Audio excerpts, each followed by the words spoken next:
श्री निम्बार्क श्री हरिव्यास। आचार्य चरण कह रहे कि देखो, यदि आपको इस रस की प्राप्ति करनी है, आपको श्री प्रिया की सहचरी निश्चित रूप से बनना है, आपका लक्ष्य प्रिया चरणों की प्राप्ति का है, तो आपको क्रमबद्ध तरीके से जब से बताते आ रहे हैं कि आप पहले अपने जितने भी स्वजन संबंधी दूरजन जितने भी उन सबसे धन संपत्ति मान प्रतिष्ठा सबसे बंधन से मुक्त हो जाओ। फिर अखंड वृंदावन धाम का वास करो और इस रज से प्रीति करो। रज से प्रीति करते हुए अखंड प्रिया जी का नाम जपो। फिर अंतश्चितित वपु से उनके निरंतर उनके साथ में रहो, उनकी सेवा में लगे रहो। फिर उनका सेवा का अधिकार प्राप्त करो, सासुकी में लाड़ लड़ाओ, उनको सब कुछ करो। बोले फिर उनको विरह बन के ढूंढो, और इतने पर भी आपको नहीं दिखे, विरह नहीं उत्पन्न होता है, तो आप उनकी नकल करो। लेकिन इस क्रमबद्ध तरीके से आप चलेंगे तो कह रहे एक न एक दिन निश्चित आपको प्यारी जी मिलेगी। अब आप इस तरह से प्यारी जी के जो चरणों में मन लगा के निरंतर उनका लीला चिंतन करना है, निरंतर उनके साथ में रहना है। अब बार बार आचार्य चरण समझा रहे हैं कि देखो, मानव तन अति बड़भागी को मिलता है। इतने प्रकार की 84 लाख प्रकार की योनियां हैं, इसमें मानव जो तन मिलता है वो बड़े सौभाग्यशाली से वालों को मिलता है। हर किसी को मानव तन नहीं मिलता, क्योंकि ऐसा कोई सत्कर्म नहीं, ऐसा कोई पुण्य नहीं, ऐसा कोई साधन नहीं जिसको करके आप अपने आप को मनुष्य योनि में प्रकट कर सको। बोले तो फिर ये मनुष्य योनि किससे मिलती है? बोले एकमात्र अकारण करुणा वर्णालय श्री सर्वेश्वर प्रभु की कृपा से आपको मनुष्य तन मिला। और वो भी किस प्रयोजन से दिया आचार्य चरणों ने? ठाकुर जी ने आपको ये तन किस प्रयोजन से दिया? बोले इतने जन्मों तक, इतनी योनियों तक आप बार बार इतने भटके, इतने दुख को प्राप्त कर चुके हैं। हो सकता है इस जन्म में आप पुनः ठाकुर जी का भजन करके उनको प्राप्त कर लो, तो आपके ये दुख नष्ट हो जाए। क्योंकि दया के सागर हैं, दया के समुद्र हैं। आपके कष्ट को देख के उनको अकारणी दया है, और आपको इससे मुक्ति कराने के लिए आपको ये मनुष्य तन दे दिया। तो आचार्य चरण कह रहे हैं कि देखो, ये मानव देह तुमको मिला, ये कोई साधारण बात नहीं है। ये बड़े भाग्यशालियों को मानव देह मिलता है। क्यों? केवल मानव देह में ही आप भजन कर सकते हैं। मानव देह में मन, बुद्धि, इंद्रिय सब चीज परतत्व पदार्थ का चिंतन करने योग्य है। और कोई भी देह इस प्रकार से चिंतन मनन और भजन नहीं कर सकता। केवल एकमात्र मानव देह में ही आप अपने मन को प्रिया के चरणों में लगा सकते हो। बुद्धि से और इंद्रियों से उस पर तत्व का आप चिंतन कर सकते हो, आप अपने को वहां उपस्थित कर सकते हो, और सत असत का विवेचन भी आप समझ सकते हो, और इससे आपको सत असत का विवेचन भी आपको इस जन्म में मिल जाता है। बोले मनुष्य देव से तो बड़ी योनि देव योनि है, उसमें नहीं मिलता। बोले उसमें भी नहीं मिलता, ये एकमात्र मनुष्य योनि में ही मिलता है। क्यों? कि देव योनि में भोग वासना अति प्रबल है। उनका सहज ही स्वभाव है, भोग वासना को त्याग नहीं कर सकते। अति की भोग वासना को जो भोग विलसते हैं, बोले वो कदापि भजन नहीं कर सकते। जब तक भोग वासना को परित्याग न होगा, बोले वो कभी भी अपना चित्त एकाग्र करके प्रभु के चरणों में नहीं लगा सकते। तो देव योनि में भोग वासना अति प्रबल है। जब तक भोग वासना है, तब तक भगवत को कोसों दूर है। जब तक आप बोले भोग वासना से आप घिरे रहते हैं, तो देव योनि में तो अति प्रबल है। चारों तरफ भोग भोग, विलास विलास। तो जहाँ इतने भोग विलास हो, बोले वहां से तो भगवान कोसों दूर चले जाते हैं। भोग विलास में कभी भी भजन नहीं हो सकता। नेक भी भोगों की कमी हुई तड़प उठोगे, उसके लिए लालायित रहोगे। कहाँ आप निरंतर प्रिया चरणों में चित्त देना है, कहाँ आपको प्रिया चरणों की लालसा, इतनी लालसा की निंदा लानी है कि उसके अलावा हमें कुछ नहीं चाहिए। तो बोले भोग वासना जिसके अंदर है, वो ऐसी लालसा का आनंद बन ही नहीं सकता। उसको तो भोगों की वासना बनी ही रहेगी। बोले इसका मतलब वो भोग वासना उनमें प्रबल है, तो क्या वो जानते नहीं कि भगवान का भजन करने से भगवान मिलेंगे, भोग वासना का त्याग करने से ये होगा वो होगा। सब कुछ जानते हैं। देवता भगवत कथा सुनकर भी भोग नहीं त्याग सकते, क्योंकि उसमें उनकी प्रबलता है। देव योनि की विशेषता यही है। तो लेकिन ये मानव देह, बोले ये तो त्याग कर सकता है। कहिए को देखे भी, समस्त प्रकार के भोग विलासों को तृणवत तोड़ करके और एकमात्र भजन कर रहे हैं। तो मानव देह ही इन भोग वासनों को त्याग करके बोले भजन में लग सकता है। इसलिए ये मानव देह आपको जो मिला बोले अति सौभाग्यशाली को मिलता है और अति दुर्लभ भी है। बोले इसलिए इसका सदुपयोग करो। बोले वास्तव में मानव देह है क्या? बोले स्वर्ग, नर्क और अपवर्ग की नसेनी है। स्वर्ग में जाओगे, पुण्य करोगे तो इसी देह से, और में पुण्य भी नहीं। पाप करोगे तो इसी तन से, तो नर्क की निशानी होगी। पुण्य किए तो स्वर्ग की निशानी होगी। अपवर्ग ऊपर के धामों में जाओगे तो यही भजन करोगे। तो यहाँ तक निकुंज तक जाने के लिए यही देह है। इसलिए इसको नसेनी बताया आचार्य ने कि इस मानव देह पे ही चढ़ के जीवात्मा उन सब स्थानों में जा सकता है। भागवत जी के 11 स्कंद में भी जनक राजा की जो सभा हुई उसमें भी कहा कि मानव देह अति दुर्लभ है। उसमें बड़े बड़े ऋषि मुनि ज्ञानी सब एकत्रित है और सबने एक मत से एक स्वर से इस बात को स्वीकारा कि मानव देह अति दुर्लभ है, अति दुर्लभ है। यदि इसका मौका खो दिया तो फिर आपको मिले ये कोई जरूरी नहीं। तो बोले ऐसे अति दुर्लभ और आप बड़े सौभाग्यशाली हैं जो आपको मानव देह मिला। क्यों? तो किसी तरह से बोले प्रभु की आप दृष्टि तो आपके ऊपर आई जब तो आपको मानव देह दिया, लेकिन अति दुर्लभ होते हुए भी ये कब नष्ट हो जाए इसका भी पता नहीं। भाई इतना भी भरोसा हो 10 साल रहेंगे, 20 साल रहेंगे, 100 साल रहेंगे, इसका भी कोई भरोसा नहीं। इतना दुर्लभ वस्तु आपको मिली लेकिन किस क्षण वो फूट जाए कोई पता नहीं। बुलबुला की तरह मिली आपको तो ये चीज। बोले मानव देश अति दुर्लभ तत्रापि क्षण भंगुरम, एक क्षण में नष्ट होने वाला। बोले ऐसे जब एक क्षण में नष्ट होने वाला और यही नसेनी है, इतना सब कुछ जान करके भी बोले फिर कह रहे हैं कि आप ये व्यर्थ का समय किसके लिए खो रहे हैं? आप जो ये जितना भी समय भगवत चिंतन के अलावा जो दे रहे हैं बोले वो किसके लिए खो रहे हैं? आपका अपना स्वयं का एक क्षण का भरोसा नहीं कि दूसरी सांस हम लेंगे कि नहीं लेंगे, फिर भी आप इतना समय नष्ट करके ये इतनी सारी तैयारियां किसके लिए कर रहे हैं?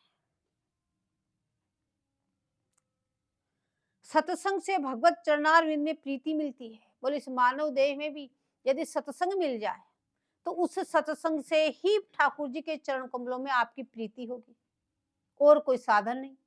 तो कह रहे मानव देह मिल गया, अब सत्संग मिल गया तो ठाकुर जी के चरणारविंद में आपको प्रीति मिली। पर ये दोनों ही चीज अति की दुर्लभ है। पहले तो कोई मानव देह मिलना ही अति दुर्लभ है। ठाकुर जी की अकारण करुणा से यदि आपको मानव देह मिल भी गया तो सत्संग अति दुर्लभ है कि आपको वास्तव में सत्संग मिल जाए। अब कह रहे हैं कि यदि सत्संग भी आपको मिल गया तो ये तो अत्यंत दुर्लभ वस्तु मिल गई।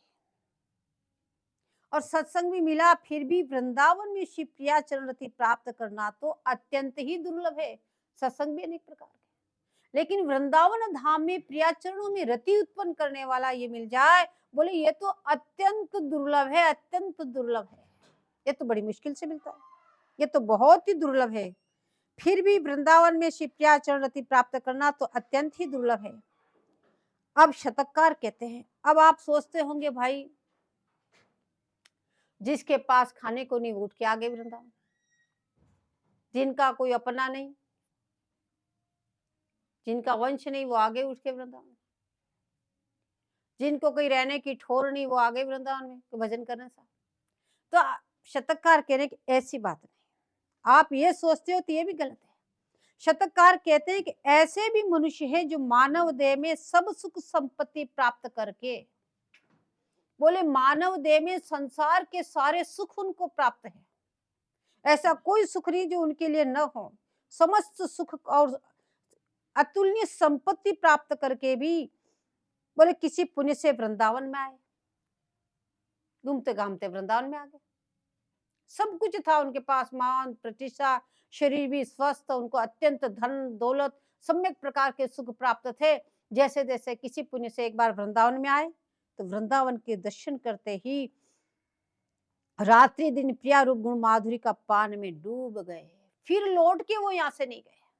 बोले ऐसे भी है। तुम ये सोचते हो कि सब अभाव से ही वृंदावन में आके पड़ गए हो, बोले वो बात नहीं है।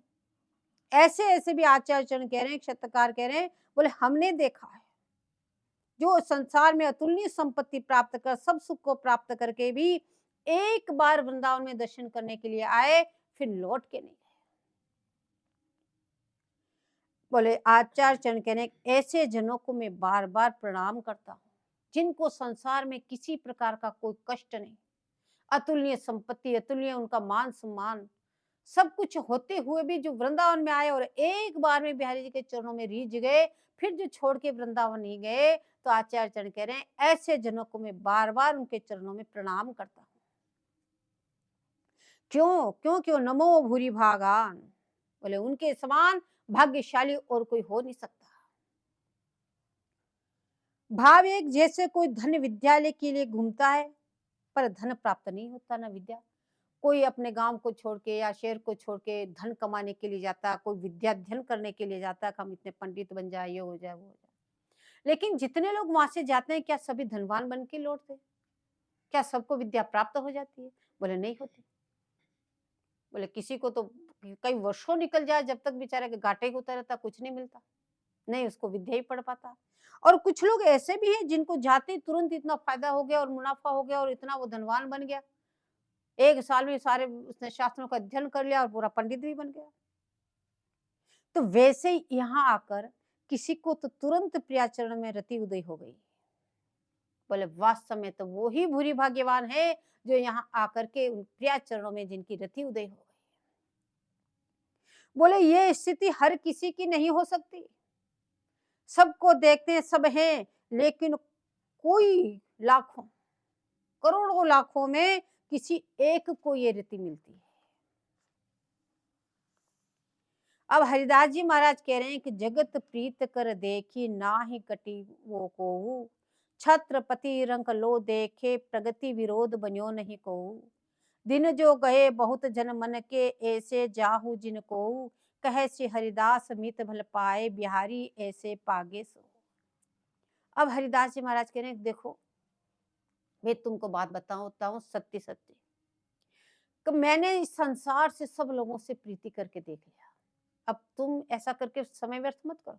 उस समय कहने बोले मैंने सबको संसार में सबसे प्रीति करके देख लिया, क्या हुआ? बोले सबकी प्रगति भिन्न भिन्न है, सबकी आदतें अलग अलग है, एक समान एक आदतें दो की हो ही नहीं सकती, सबकी प्रगति भिन्न भिन्न है। और प्रगति की बनावटी ऐसी है क्योंकि संसार की बनावटी ऐसी है, सभी के गुण धर्म और स्वभाव एक जैसा हो ही नहीं सकता, संसार की रचना ही ऐसी की। तो आप सोचेगा हमारा जैसे कोई दूसरा मिल जाए, ऐसा तो कदापि मिल नहीं सकता। तो कह रहे हैं कि मैंने सब जगह जाके देख लिया, सबसे प्रीति करके देख ली, तो यहाँ सबकी प्रगति भिन्न भिन्न है, सब अलग अलग है। तो प्रगति की बनावट ही ऐसी है क्योंकि संसार की बनावट ही ऐसी बनी। तो इस भिन्न प्रगति में आपको सिवाय दुख के कुछ नहीं मिलेगा, जो आपकी प्रगति अलग, सामने वाले की प्रगति अलग, आप दोनों का रोज लड़ाई, रोज झगड़े, रोज विरोधाभास, बोले इसमें कहीं सुख प्राप्त हो सकता? बोले आपको कदापि संसार में प्रीति करने से आपको सुख की प्राप्ति नहीं हो सकती, भिन्न प्रगति से सिवाय दुख के अलावा कुछ मिलता ही नहीं है। हरिदास जी महाराज कह रहे मैंने खूब देख लिया, खूब सबसे संबंध जोड़ के देख लिए, लेकिन जहां भी गया बोले दुख के अलावा मुझे कुछ भी प्राप्त नहीं हुआ। बोले सुख का तो नामो निशान ही नहीं। जब संसार की रचना ही ऐसी करी ठाकुर जी ने कि सबकी भिन्न भिन्न प्रकृति, जब सबकी भिन्न भिन्न प्रकृति है तो आपस में कभी बन नहीं सकती, तो एक दो घंटे में फिर लड़े। बोले फिर ये तो सुख का तो नामो निशान ही नहीं रहा, जहाँ पे दुख ही दुख, दुख ही दुख।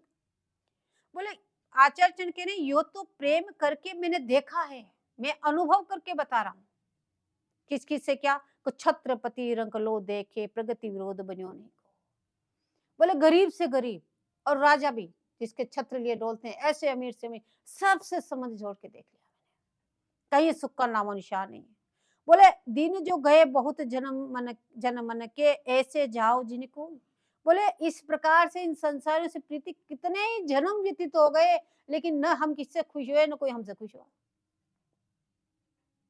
अब समय व्यतीत मत करो। अब हरिदास जी महाराज कह रहे अब इस तरह से अपना समय खराब मत करो, भिन्न प्रकृति के कारण तुम्हें कहीं भी सुख नहीं मिल सकता, इसलिए अब समय तुम व्यर्थ गवाना बोले बेकार है। एकमात्र प्रीति करने वाले बिहारी लाल जी तुम्हें मिल गए। अब जितनी भी प्रीति है तो प्रिया चरणों से करो, बिहारी जी से करो। बोले इनसे प्रीति करो, दूसरे से प्रीति क्यों करते हो जहां तुमको कभी सुख की प्राप्ति हो ही नहीं सकती। बोले क्यों फिर भी इंसान इतना सब कुछ जानता हुआ भी चाहना करता है कि ये इससे मेल मिलाप अच्छा रहेगा, इससे मेल मिलाप अच्छा रहेगा इससे। तो ये आचार्य चरण कह रहे हैं कि देखो मनुष्य का स्वभाव है रूप और गुणों पे मरता है। कोई तो रूप पे रिझ जाता है, कोई उस गुणों पे रिझ जाता है। इसमें इतने बड़े गुण अपने कभी काम आ जाएगा। कोई रूप का रिझा रूपों पे रिझ जाता है और पैसों में उसकी प्रीति होती है क्योंकि पैसे से ही सारे सुख मिलते हैं और तो कुछ मिलता नहीं पैसों से। लेकिन आपको शारीरिक जितने भी सुख हैं वो पैसों से मिलते हैं। तो इसे इन तीन वस्तुओं से सबकी प्रीति रहती है, रूप गुण और पैसे। इसलिए पैसों में प्रेम है। अब यहाँ पे आचार्य चरण कह रहे हैं वास्तव में हो तो तुम ग्वारिया ढोर चराने वाले, लेकिन अपने आप को काम वृत्ति से भी अति सुंदर मानते हो। क्यों, जो पशु चराने वाले की स्थिति कुछ वैसी होती है, बेचारा रजकण में सब लिपटा रहता है ऐसा। तो कह रहे तुम तो हो ग्वारिया, पर काम वृत्ति से भी तुम अति सुंदर मानते अपने आप। बोले तुम ग्वारिया कैसे? बोले जैसे कोई धनी अपने पशुओं को चराता है वैसे तुम अपने आश्रितों को पालते रहते हो और क्या कर रहे हो, तुम भी इनको चरा रहे हो।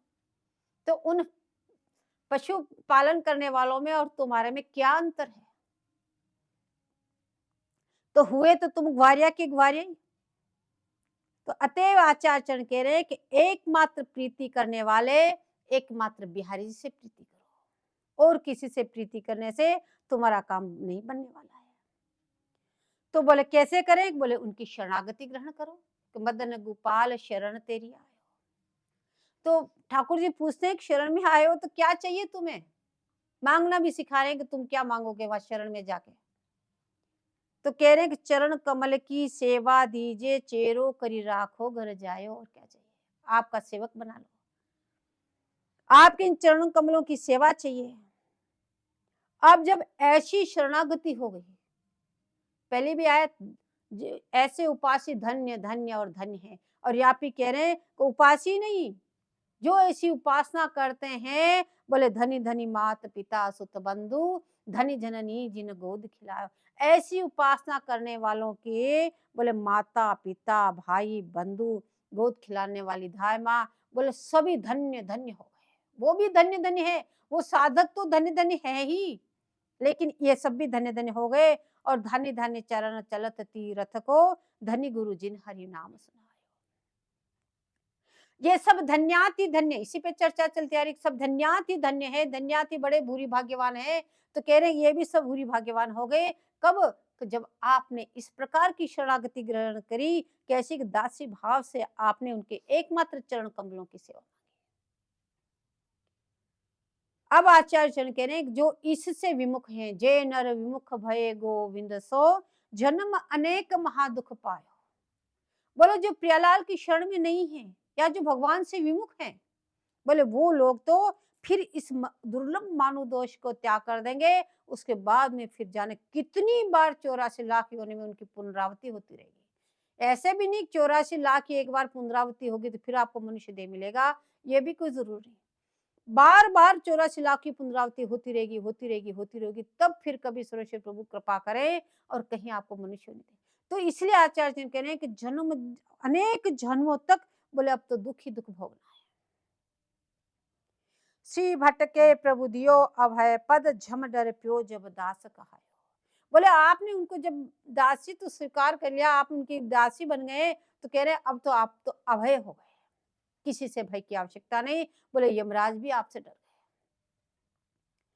बोले एक बार महादेव और पार्वती जी कहीं जा रहे थे, तो रास्ते में एक टीला दिखाई दिया। उस टीले को देखकर महादेव जी बार बार उसको प्रणाम करने लगे। उसको बार बार प्रणाम कर रहे थे। पार्वती जी ने पूछ ली इसका क्या रहस्य है, इस टीले की क्या महत्ता है, इतनी बार बार आप इसको प्रणाम कर रहे हैं। तो महादेव जी बोले अनेक वर्षों के बाद यहाँ पे कोई भगवत दास पैदा होगा, तो वो टीला अभी ते धन्याति धन्य है, क्योंकि उनको पता है तो अनेक वर्षों के बाद इस टीले पे कोई भगवत दास उत्पन्न होगा, इसलिए उस टीले को अभी से प्रणाम करें कि ये टीला भी धन्याति धन्य है।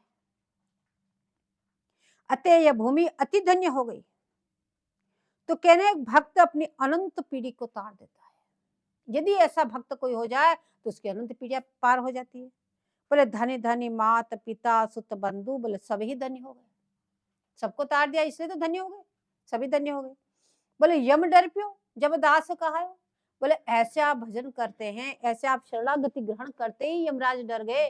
बोले उस भागवत जी में इसकी बात आती है।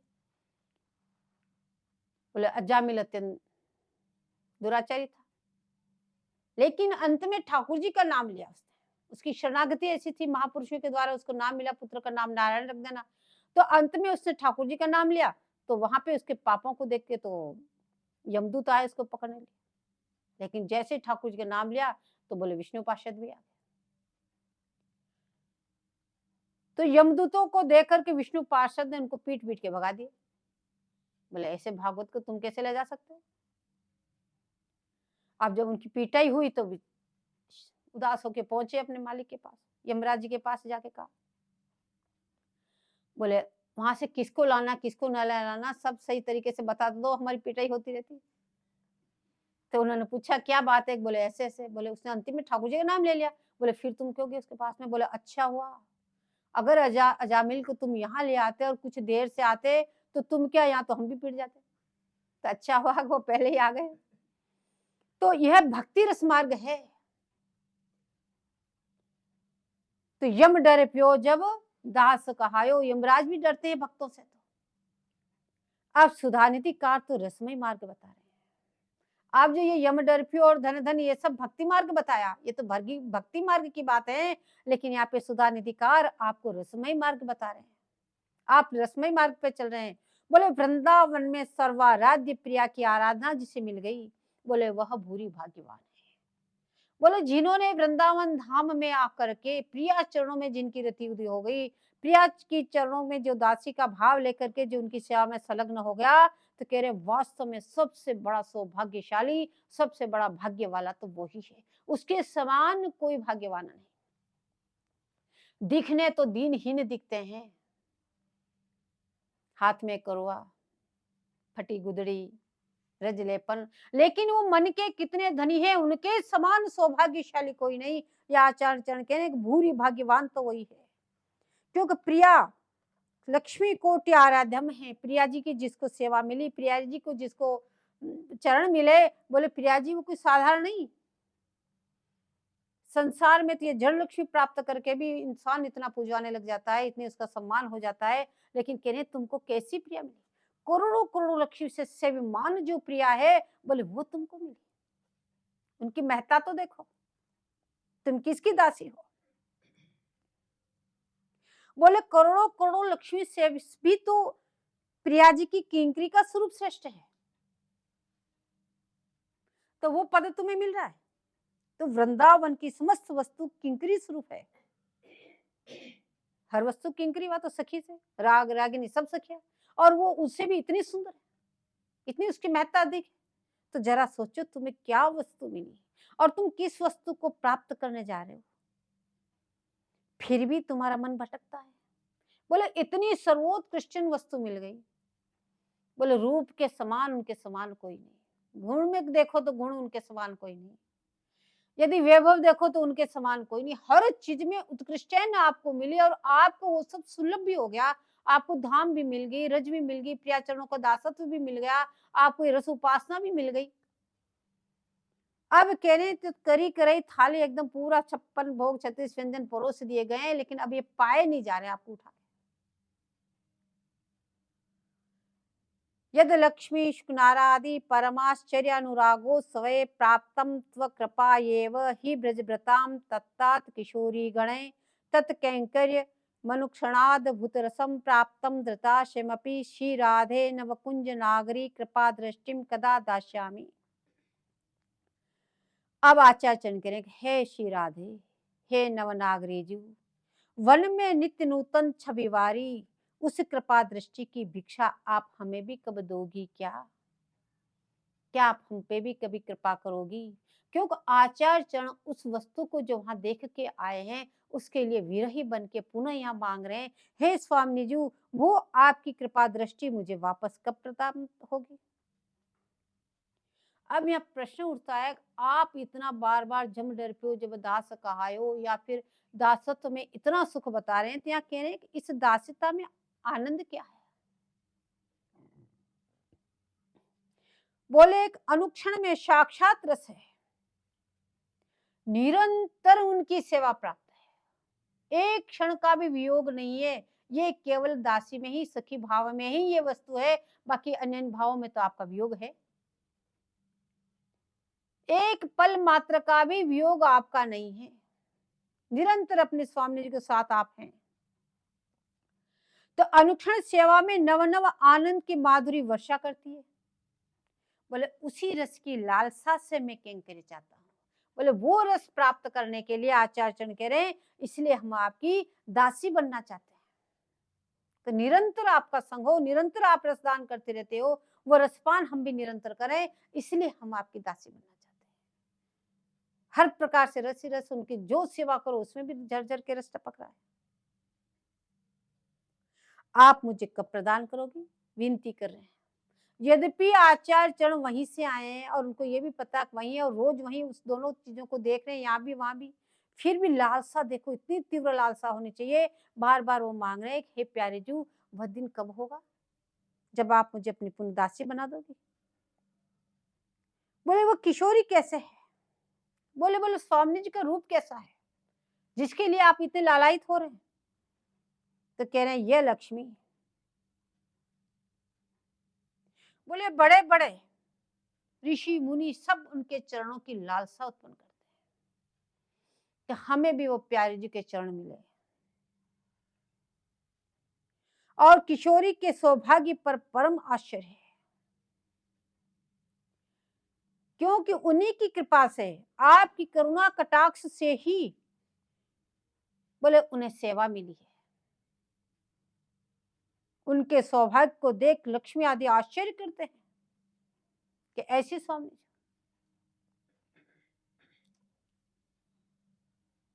प्रकट काल में भी देखो साक्षात लक्ष्मी रुक्मिणी जी जब वहां ग्रहण में सब आपस में ब्रजवासी और ठाकुर जी मिले, तो रुक्मिणी जी ने इच्छा प्रकट की थी कि मैं आपकी बालपने की जोड़ी के दर्शन करना चाहती हूँ, यानी श्री राधा जी के दर्शन करना चाहती हूँ। ठाकुर जी ने कहा ठीक है। अब वहां सूचना भेज दी स्वामी जी के पास, बोले वो आपसे दर्शन चाहती, आज्ञा ले ली। आज्ञा लाने के बाद बोले बोल दिया ठीक है तुम्हें दर्शन हो जाएंगे। बोले आपके यहाँ पे स्वामी जी आएगी आपको दर्शन देने के लिए। तो स्वामी जी ने पहले विशाखा सखी जी को भेजा कि सूचना दे आओ हमारे। अब वहां पे वो 16,108 रानियां सब ध्वज के सब तैयारी करके खड़ी थी, चलो आज आपस में मिलेंगे, बात करेंगे कैसी है। लेकिन जैसे विशाखा सखी जी अंदर पहुंची तो उनको स्वागत करने के लिए रुक्मिणी जी सबसे आगे बढ़ी उनकी सेवा करने के लिए। तो विशाखा जी 2 कदम पीछे हट गई, हट के बोली कि मैं स्वामी नहीं हूं, मैं तो उनकी दासी हूं। सब भौचक्की रह गई, आश्चर्य में पड़ गई। बोले जिनकी दासी का ये रूप, बोले तो वो कैसी होगी। तो इसलिए बार बार कह रहे हैं ये तो लक्ष्मी। बोले करोड़ों करोड़ों लक्ष्मियां सोवी। बोले प्रिया जी की किंकरियों का स्वरूप श्रेष्ठ है, अति की सुंदर।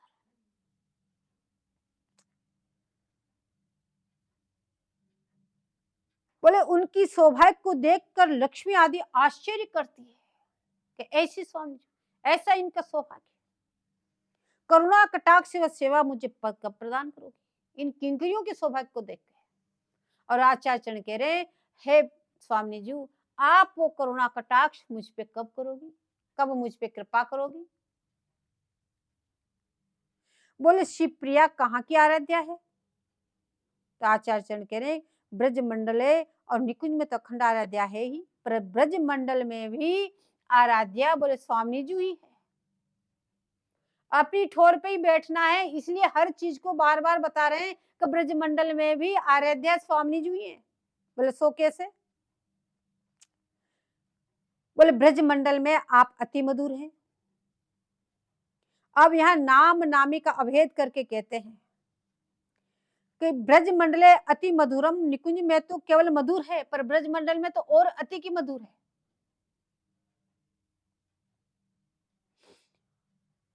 बोले कैसे? बोले ब्रज मंडल में कभी लाल को बुलाती है तो कभी छद में लीलाएं होती है, निकुंज में तो निरंतर पास में, लेकिन कभी स्वामी जी लाल जी को बुलावे भेज देती है, बोले कि लाल जी आज आए नहीं, बुला के लो।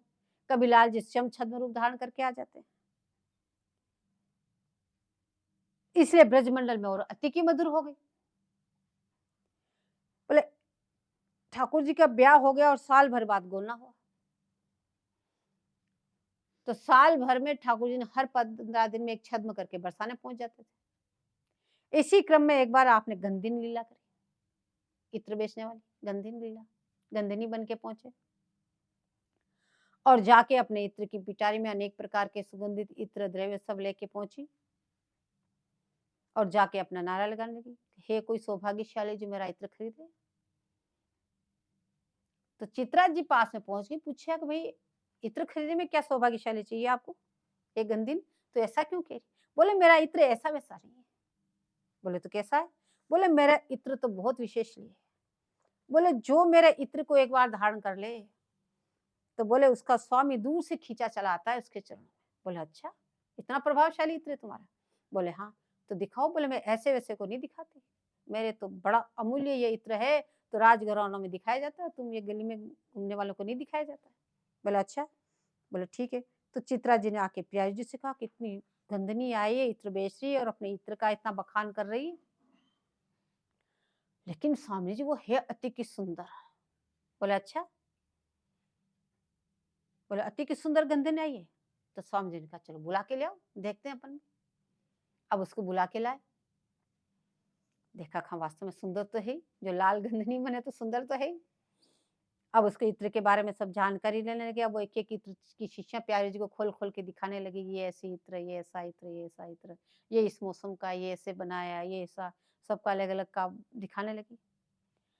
दिखाते दिखाते बोले कि जो अति का सुंदर इत्र था, बोले ये जो पहले कह रही थी ना कि वो चरणों में आके गिर जाता, तो उसको लेके स्वामी जी को धारण कराने के लिए इत्र खोल के उस स्वयं अपने हाथों से धारण कराने लगी, लेकिन स्वामी जी का स्पर्श प्राप्त करके वहीं पे उनका छद्म खुल गया, वो तो लुढ़कने लगे। तो कह रहे हैं कि ये जो लीला है ये अति की मधुर हो गई, ब्रजमंडल में आके और अति की मधुर हो गई। तो अंत में छद्म खुला तो जोरस उल्लास हुआ। बोले वो जो फिर आनंद आया, बोले वो निकुंज में का, निकुंज में तो निरंतर मिले हुए हैं, इसलिए कह रहे हैं कि दोनों तरफ मधुर है, लेकिन यहाँ तो और अति की मधुर है। बोले बैठना अपनी ठोड़ पे, इसलिए दोनों का समन्वय करके बता रहे हैं। राधा विधानम, यहाँ राधा नाम सब नामों से अति मधुर है। बोले राधा नाम है वो अत्यंत मीठा है, अत्यंत ही मधुर है। बोले सो कैसे? अनेक नाम है, सभी मधुर हो सकते हैं, लेकिन कह रहे नहीं, राधा नाम अति का मधुर है। बोले देखो सबसे पहले तो ये देख लो जिसको लाल झाप करते हैं सब ठाकुर के ठाकुर, ठाकुर के ठाकुर, कौन लाल? बोले वो लाल जिसका राधा राधा नाम रटता है, तो बोले देख लो कि तुम वो कितना मधुर है। और सारी ये जो सखियों का भी वर्णन किया, ये सारी सखियां भी राधा राधा। बोले और छोड़ो, लता पत्ता सब राधा राधा राधा राधा नाम बोलते हैं। ये तो कितने वर्ष पुरानी बात है जो तुलसीदास जी कह रहे हैं राधा राधा रटत है आग ढाक रुके। तो सभी यहाँ पे देखो राधा राधा राधा नाम जपते हैं। इसलिए रसिकाचार्य ने राधा राधा नाम जपने की आज्ञा प्रदान करी। तो नाम की मधुरता जानते हैं, क्यों सब राधा राधा, क्यों? राधा नाम की मधुरता लाल जी भी जानते हैं, तो सखियां भी जानती है और लता पताएं भी जानती है, ये राधा नाम की मधुरता।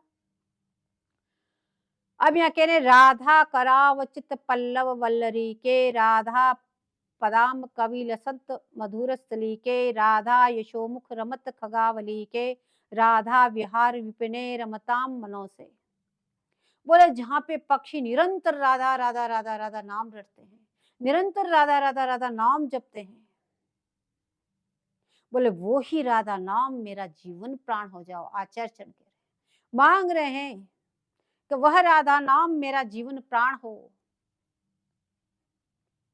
देवता भक्त आदि उस प्रेमानंद में पहुंचे नहीं, लेकिन नेक राधा नाम जपने से वही प्रेम आपके हृदय में उदय हो जाएगा। एकमात्र यही उपाय है। बोले निरंतर राधा राधा राधा राधा राधा राधा नाम रटते रहो।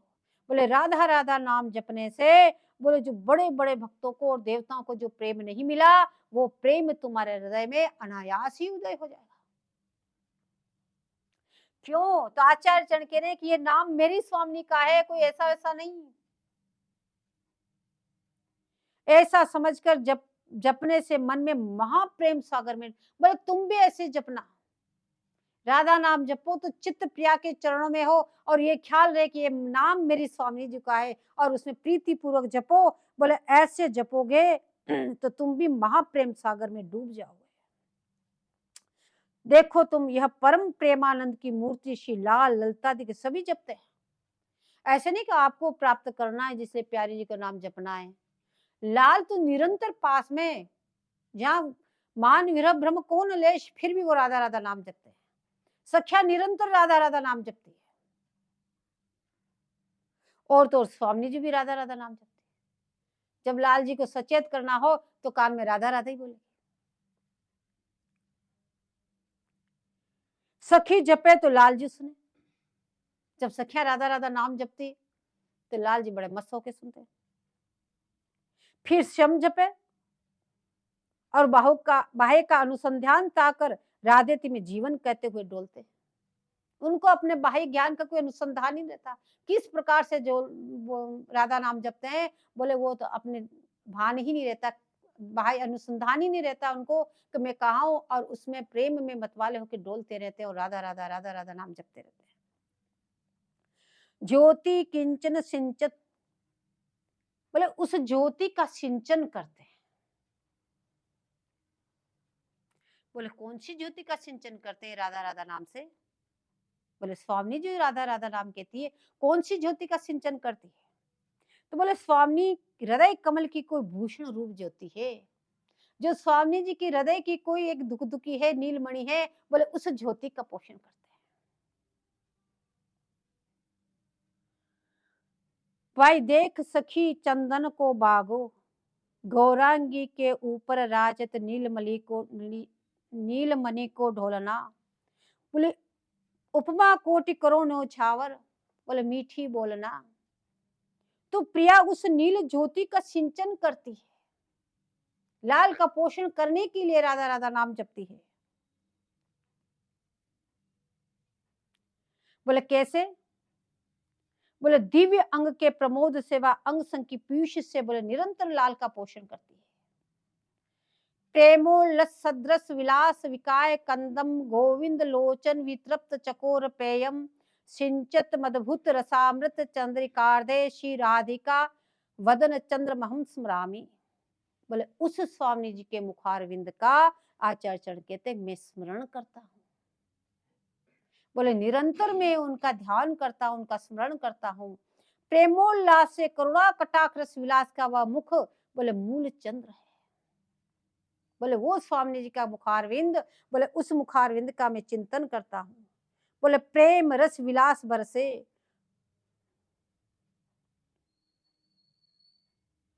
बोले जो गोविंद गौओं को पालन करता है, और वो ही गोविंद आज अपनी इंद्रियों को पालन करने के लिए अतृप्त होकर चकोरवृत प्रियामुख देखता है।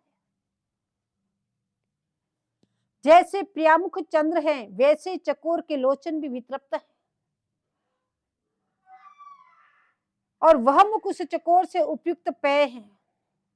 बोले निरंतर प्यासे बने हुए, निरंतर लाल जी की रस माधुरी, प्रिया जी की मुखारविंद की रस माधुरी का पान करने के लिए, बोले लाल जी के जो नेत्र हैं वो चकोरायित हैं, प्यारे जी का मुख जो चंद्रमा है, और निरंतर उस पेय को पीते रहते हैं। अपार अद्भुत छवि है लता पता किंकरी लाल, सब आश्रित जनों को, बोले प्यारी जी अपने मुख चंद्र से सबका अमृत से सिंचन करती रहती है।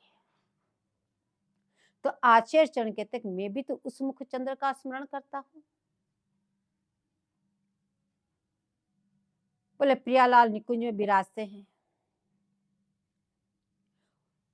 उनकी छवि छटा को देखकर आचार्य चरण कहने हो बलि जाऊं नागरी श्याम। बोले आपके इस छवि पे तो मैं बलिहारी जाता हूँ, कितने चतुर शिरोमणि हो। बोले श्री प्रिया चतुर के मुख पर लाल ने अपना सर्वस्व वार दिया। बोले प्यारी जी का मुखारविंद, उनकी जो ज्योति है, उनकी जो छटा है, उस रूप पे जो चतुरों के शिरोमणि लाल है, बोले उन्होंने अपना सर्वस्व निछावर कर दिया।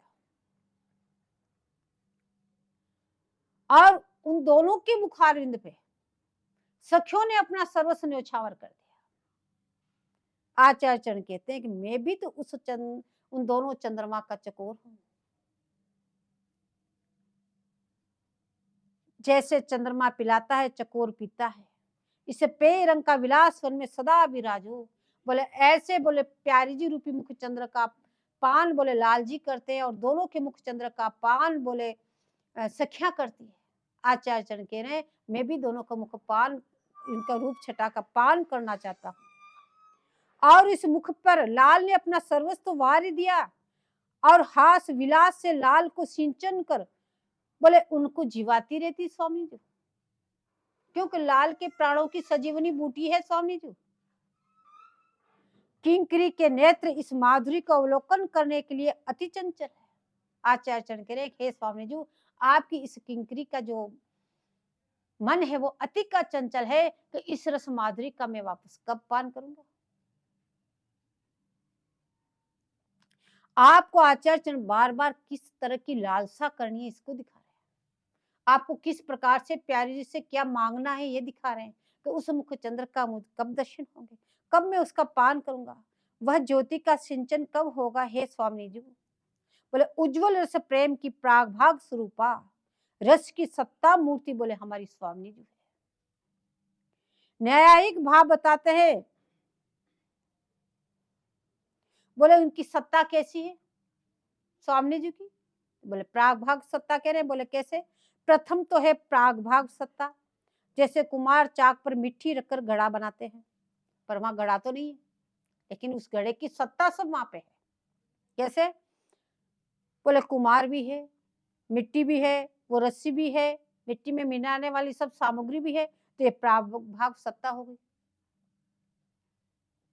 और वैसे ही प्रिया की जहां जहां श्रृंगार रस की सत्ता है, वहां से श्रृंगार रस उपजे, वह श्रृंगार रस की सत्ता बोले स्वामी जी की। वह किशोर श्री वृंदावननाथ और पट्ट महिषी बोले मेरी सेव्या है, मैं उनकी आराधना करता हूँ। हे स्वामी जी, कब आप मुझे प्राप्त होगी, कब मुझे उस मुखारविंद के आप मुझे दर्शन कराओगी। पट्ट महिषी आज्ञा कार्तिक जैसे वे हुक्म करे वैसे ही सब करते हैं। बोले वहां पे हुक्म बोले हमारी स्वामी जी का ही चलता है। बोले फिर परिचय दे रहे, उनका नाम केवल राधा है, जो स्वामिनी है उनका नाम एकमात्र राधा है। बोले उस स्वरूप उज्जवल रस की प्रागभाग सत्ता सदचिद आनंद की प्रेम मूर्ति है, साक्षात सदानंद घन स्वरूप है वो। बोले सत्य क्या है? बोले प्रत्येक रूप में स्वरूप की नित्यता बताता है, नित्य होते हुए नवनवायमान है, इसलिए सत्य है। प्रेम मूर्ति की हृदय रस का संचार हृदय से होता है, तो प्रेम भी उनका सजदा मन है। आप सब सदानंद घन विग्रह है, तो आपका प्रेम भी सदानंद घनमय है। वह प्रेम हृदय से उठता है, और श्रृंगार रस की लीला भी एक कला है। तो भगवत्ता की अनिवर्चनीय पूज्य आप हैं, आज्ञा करने वाली आप हैं, वृंदावन की ईशानी सची आप हैं, और स्वतंत्र सबसे परा है। इनका उदाहरण दिया, इसलिए आप उनको कह रहे हैं कि वो मत समझ लेना ईशानी सची, वो तो परम स्वतंत्र है। बोले ईशानी और सची तो पराधीन है, वो पराधीना शक्ति है, पर यह उज्जवल रस प्रेम माधुरी की प्रागभाव सत्ता है, परम स्वतंत्र है। वे जिसके हृदय में आविर्भूति है, बोले वास्तव में वो ही भूरी भाग्यवान है। वास्तव में ऐसी स्वामी जी जिसके हृदय में उदय हो जाए, जो ऐसी स्वामी जी के साथ निरंतर चिंतन करते करते पीछे डोले, जो निरंतर ऐसी स्वामी जी के मुखारविंद से अपना जिह्वा पे उसका लाड़ नाम का लाड़ लड़ावे, बोले वास्तव में भूरी भाग्यवान तो वही है। वास्तव में बोले कितने बड़े सौभाग्यशाली है, कह रहे ऐसे जनों के दर्शन तो देव दुर्लभ है। जिनके दर्श देव दुर्लभ ते आराधत राधही, जो निरंतर इस प्रकार से स्वामी जी का भजन पूजन करने वाले हैं, बोले उनका दर्शन तो देवताओं को ही दुर्लभ है, अति दुर्लभ। ऐसे जन मिलना, बोले ऐसे जन यदि आपको मिल जाए तो समझ लेना आप बड़े भूरी भाग्यवान हैं। धाम को धनी तेरे भाल पर लसत, विश्व में एकाध कोई प्रिय अनुरागी मिलेगा। ध्रुवदास जी महाराज कह रहे हैं कि ऐसे अनुरागी आपको बहुत सारे नहीं मिलेंगे पूरे संसार में। कह रहे हैं कि एकाध कहीं आपको मिल जाए तो मिल जाए, यदि ऐसा कोई मिल गया तो समझ लो जिसको मिला वही बड़ा भूरी भाग्यवान हो गया। इसलिए महावाणी जी में इसी बात को बार बार कहते हैं, ते ही समान बड़ भाग को सो सबके सिर मोर, मन वच क्रम सर्व सदा जिनके युगल किशोर। जिनके सर्वस युगल किशोर, ते ही समान असको बड़ भागी, घनि सबके सिर मोर। नित्य विहार निरंतर जाको, करत पाल निशिभोर। श्री हरि प्रिया निहारत छिन छिन चिते चखन की ओर। जय जय श्री हरि।